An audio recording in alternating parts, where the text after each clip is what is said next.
School से आने के बाद मैं बेडशीट वगैरह चेंज करने लगी हूँ कि बहुत ज़्यादा गर्मी पड़ रही है। तो गर्मी में ना पसीने की तरह ख़राब भी हो जाता है बेडशीट, तो जल्दी जल्दी या हफ्ते दिन में धुल दिया करती हूँ मैं। तो बस देख रहे हैं बड़े वाला उधर पढ़ाई कर रहा है और मैं स्कूल से आने के बाद मैं चाय वगैरह पी ली हूँ। उसके बाद ही आ गई थी मैं चादर वगैरह झाड़ने के लिए, क्योंकि सुबह का काम मैं सिर्फ झाड़ू लगा के चली जाती हूँ, नाश्ता वगैरह उसको बना के दे देती हूँ और उसके बाद आने के बाद ही मैं पोछा वगैरह लगाती हूँ। तो पोछा वगैरह अंदर का मैंने लगा लिया था और मैं आ गई थी बाहर धुलने के लिए। उसके बाद नहा के आ गई हूँ थोड़ा कंघी वगैरह करने, क्योंकि गर्मी है ना, तो खुले बाल में बहुत ज़्यादा गर्मी लगने लगता है।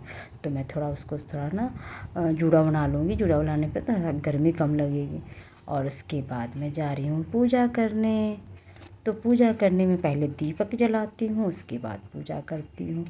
और पूजा करने के बाद मैं खाना बनाने के लिए आ गई हूँ, क्योंकि स्कूल का टाइम हो रहा था। तो मैं फटाफट, मैंने ज़्यादा कुछ खास बनाया नहीं था, चावल दाल सब्ज़ी बनाई थी बस।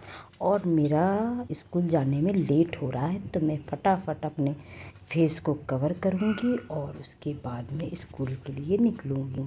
और आज खाना बनाने में ना बहुत ज़्यादा लेट हो गया है। आप घड़ी देख सकते हैं, 12 बजे छुट्टी होता है और यहीं पे मेरा 12:05 हो गया था। तो hey guys, welcome back to my channel. और आप सब कैसे हैं? उम्मीद करती हूँ आप लोग भी बहुत ही अच्छे होंगे। और स्कूल से आने के बाद खाना पीना खाने के बाद आराम किए कुछ देर, क्योंकि गर्मी के दिन है तो थोड़ा थकावट भी हो जाती है स्कूल से भागम भाग करते हुए। तो मैं आराम करी खाना ना खाने के बाद। उसके बाद मैं आ गई थी, जो सुबह मैंने कपड़े डाले थे धुल के, बेडशीट वगैरह चेंज किए थे वो मैंने धुल दिए थे। और मैं सोची कि चलो सूख गए हैं तो मैं लगे हाथ तो अपना उसको कवर फोल्ड कर देती हूँ। तो मैं फोल्ड करने लगी और नीचे बच्चे स्कूल के ट्यूशन वगैरह के जा रहे थे और इतनी तेज़ हवा चल रही थी, मतलब समझिए गरम गरम हवा, लू चल रही थी, उसी में बच्चे जा रहे थे। और मैं ये ना एम्बे का है ये लिक्विड बनाने वाला, तो इसके से चिपचिपाहट वगैरह ख़त्म हो जाती है। तो मैंने सोचा कि चलो इसी को मिक्स करके बनाते हैं, क्योंकि काफ़ी दिन से रखा तो मुझे लगा ख़राब हो गया होगा। लेकिन मैंने इसे सफाई की तो बहुत अच्छा इसे सफाई हुई। देखिए इससे मैंने इसमें हल्का सा पानी डाल के और हल्का सा लिक्विड डाला था मैंने एम्बे वाला, और बहुत अच्छा, देखिए कितना अच्छा चमक गया है। और अब मैं इसके फ्रिज का मैं अंदर की साफ़ सफाई करूँगी अब।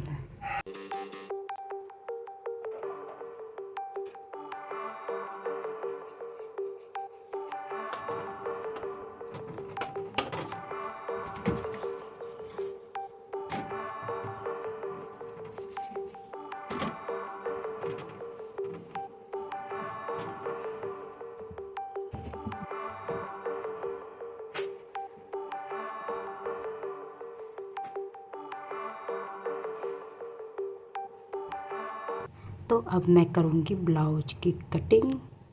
एक साड़ी रखी थी, क्रीम कलर की साड़ी है, उसी की ब्लाउज है रखी हुई मेरे पास। तो मैं काफ़ी दिन से सोच रही थी कि सिलूँगी। देखिए इसको, इसका अस्तर मैंने धुल के भी रखा था, तो देखिए सिकुड़ भी गया, काफ़ी दिन से रखे हुए थे और सिले नहीं थे, सिकुड़ गया है। और ये देखिए कैसा इसका निशान लगाने, काफ़ी दिन से रखा है। तो मैंने सोचा कि चलो अब सिलाई कर ही लेते हैं। उसमें पहले प्रेस मार दिए, क्योंकि वैसे कटिंग करने में बनता नहीं, क्योंकि गुच्चा था तो नहीं बनता। तो मैंने सोचा कि लाइट भी काफ़ी देर तक नहीं था, तो लाइट जब आई उसके बाद मैंने इसको अच्छे से प्रेस किया, सीधा किया पूरे कपड़े को। उसके बाद मैं इसकी कटिंग करूँगी। और ब्लाउज का पीस भी है ना, वो भी है थोड़ा घिंचा हुआ, तो इस पर भी प्रेस मारी और इस पर दोनों पे प्रेस मारने के बाद ही मैं इसकी कटिंग स्टार्ट करूँगी, क्योंकि सीधा हो जाएगा ना तो बढ़िया से मतलब मापने में बनेगा। तो देखिए हो गया है सीधा एकदम। और कॉटन का है ना, तो प्योर बिल्कुल एकदम सीधा तो नहीं होगा, तो तभी हो जाएगा, बन जाएगा अब।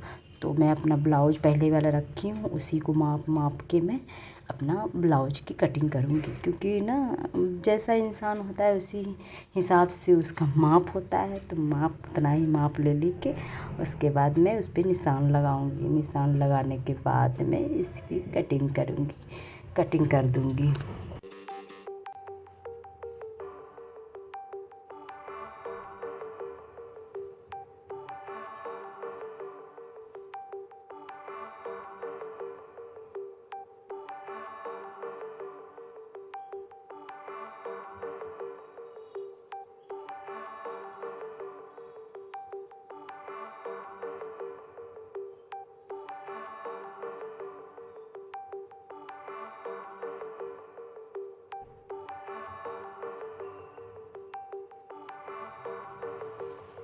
तो मैं काफ़ी दिन से सिलाई वगैरह नहीं कर रही हूँ, तो थोड़ा डर भी लग रहा था निशान लगाने में, कटिंग करने में, क्योंकि काफ़ी दिन से कपड़े रखे थे लेकिन सिल नहीं पा रहे थे।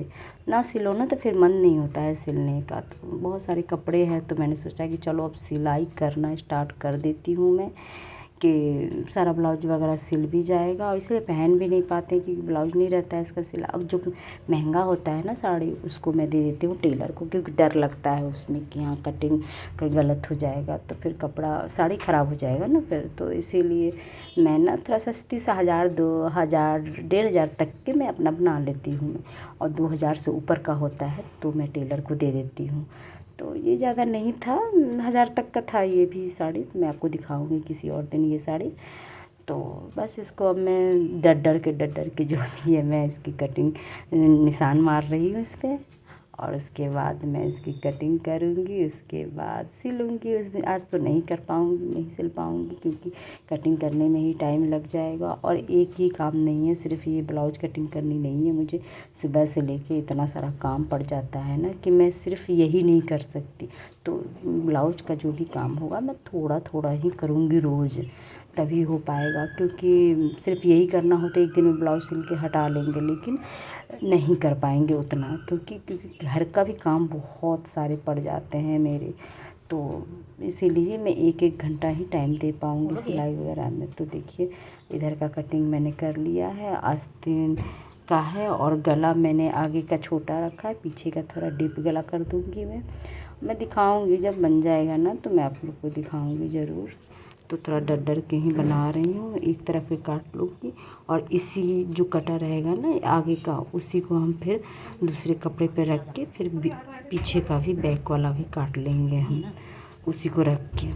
तो अच्छे से हो जाता है कटिंग। अब थोड़ा काफ़ी दिन पे किया ना, थोड़ा डर लग रहा है, नहीं तो वैसा कोई कुछ नहीं है, माप के हम कर लेते हैं। हमने कई ब्लाउज सिला भी है। तो देखिए एक तरफ के मैंने कटिंग कर ली थी, अब दूसरा कपड़ा को सीधा करके और इसी पे जो पहले मैंने काटा था उसी को रख के और इसी तरह से कटिंग कर दूँगी। बाद में इसका गला पीछे वाला डीप कर लूँगी मैं। तो बस यही मेरी कटिंग हो रही है। और उसके बाद ब्लाउज आस्तीन का काट लूँगी, जो भी होता है कटिंग में वो सब कर लूँगी पूरा कंप्लीट। और आज तो नहीं सिल पाऊँगी, इसको मैं अब कल ही सिलूँगी। और शाम को हम चले गए थे मार्केट नहीं, पास की दुकान में टेलर के पास गई थी। जो लहंगा आपको दिखाई थी और येलो कलर की साड़ी दिखाई थी, तो ये टेलर को देने मैं यहाँ आ गई थी, क्योंकि ये महंगी साड़ी और लहंगा था तो मैं खुद नहीं सिल सकती थी, इसीलिए मैंने टेलर को दे दिया।